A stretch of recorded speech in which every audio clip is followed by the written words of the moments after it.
My name is Gavin Evans, and this is my review of Pan's Labyrinth.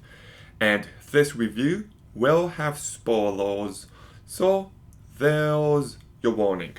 But this is the Guillermo del Toro movie that should have won Best Picture. This movie is a masterpiece, and quite frankly, it's one of the best movies ever made. So let's begin by talking about the cast. And Ivana Bikuro carries this movie so incredibly well. I love how she brings a sense of naivety to her character. She brings a sense of childlike wonder, but she also sells you on some of the more horrific aspects of this movie, and I just thought she fully delivered in every way that she needed to. And then we've got Sergi Lopez, who is fantastic in this movie.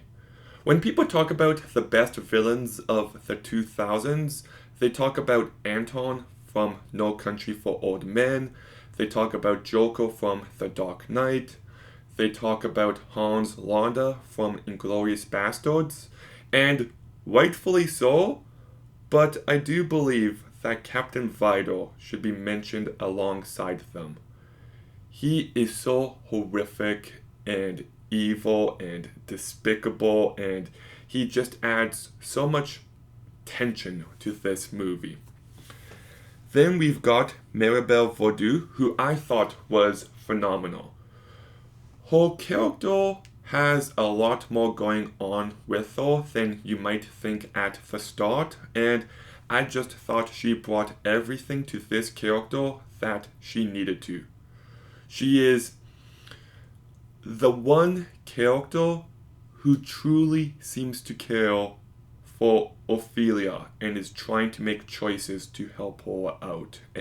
And I was impressed with what she brought to this character.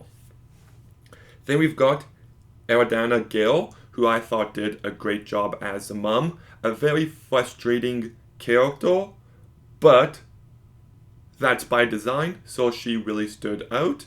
And then we've got Doug Jones, and this guy is so underrated. He does the physical performances for the Fawn and the Pale Man, and he just elevates these characters in every sense. Just his body movements brought plenty to this movie, and Pablo Adain, who did the voice for the Fawn, really stood out as well. And Alex Inglurio, as the Doctor, did a good job as well. So the entire cast really stands out. But the direction by Guillermo del Toro is the real highlight here.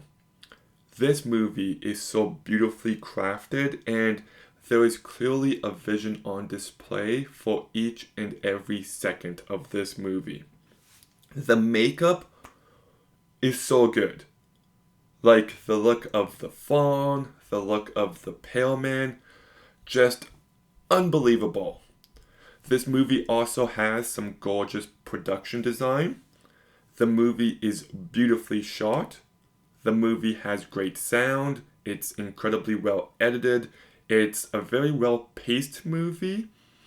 And the score by Javier Nevrati is just so hauntingly beautiful.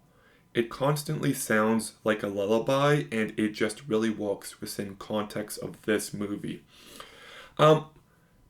The CGI for the frog isn't the best.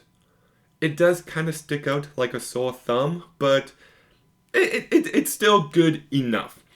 But I love how this movie is half a horrific war movie, and the other half is a fantasy. It's a very unique movie combining these two elements, and I love how the war shows the horrific reality and how it affects a kid just growing up.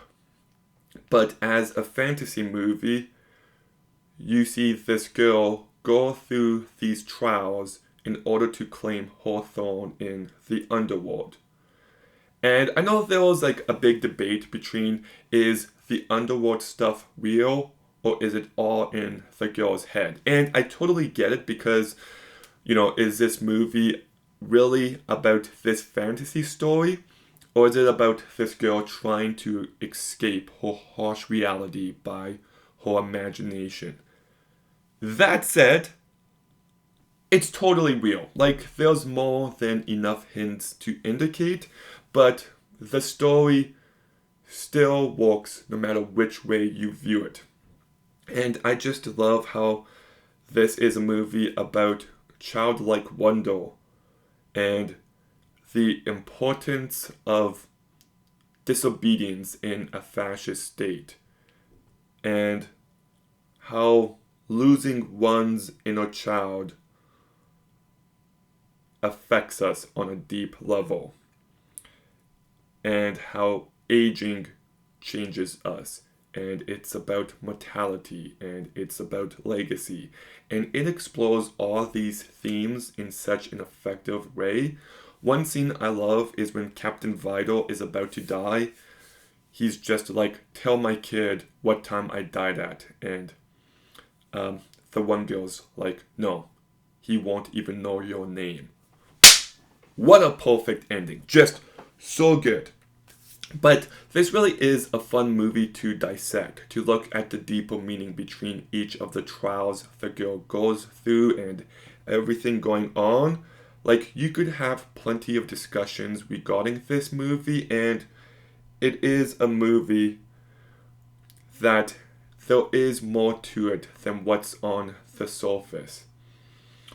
And on top of that, this movie has some truly incredible moments. Like, the scene with the little root under the bed and the mom throws it in the fire. That sound is so unnerving, but to see that it actually caused the death of the mom is just so bleak and effective. I thought the scene with the Pale Man is one of the greatest scenes in any movie ever. I love how she looks at the mules on the roof and it just shows the Pale Man eating kids, and the creature design is so iconic where he doesn't have eyes on his head. He just has these empty sockets on his hands and he puts his eyes in his hands and he's like and the way he eats the fairies and the fact that the girl has to draw a door to get out, that entire scene is just relentless and brutal and tense as hell, and it's utter perfection. And once again, I love the production design specifically in that scene. I also do love the scene where Ophelia is trying to get her brother out of the house. And even the fact that the captain shoots his,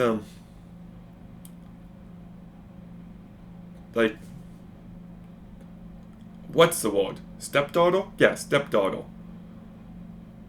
Just how horrific and how evil of a villain he is. Like, that ending breaks my heart, especially when Ophelia is found and you feel the devastation, but you also see her claim her throne, and it's just a really perfectly balanced, tragic, but beautiful ending. I love the scene where she's getting the key from the frog just because of how gross that scene is. And like, this movie is just brutal, it's tense, it's emotional, it's thought-provoking, it just gives you everything you could possibly want from a movie like this. I love Coraline. It's one of my favorite movies ever, and this is one of those movies that reminds me of it in the best possible way. I just like these kind of fairy tales brought to life. I think this movie has a very unique story told incredibly well. I think it explores its themes in a very effective manner. The characters have depth, There's real emotion. It's tense, but it's also a beautifully crafted movie with these incredible fantasy elements, and the cast really stands out as well. This movie is just perfection from beginning to end, so I'm giving Pan's Labyrinth a 9 out of 10. This is one of those movies where I always recommend it to people, but they don't watch it because it's in Spanish and it's infuriating. But Pan's Labyrinth, have you seen it? What did you think? Let me know in the comments down below. Make sure you like, comment, subscribe. Stay tuned for more videos soon. And Gavin out.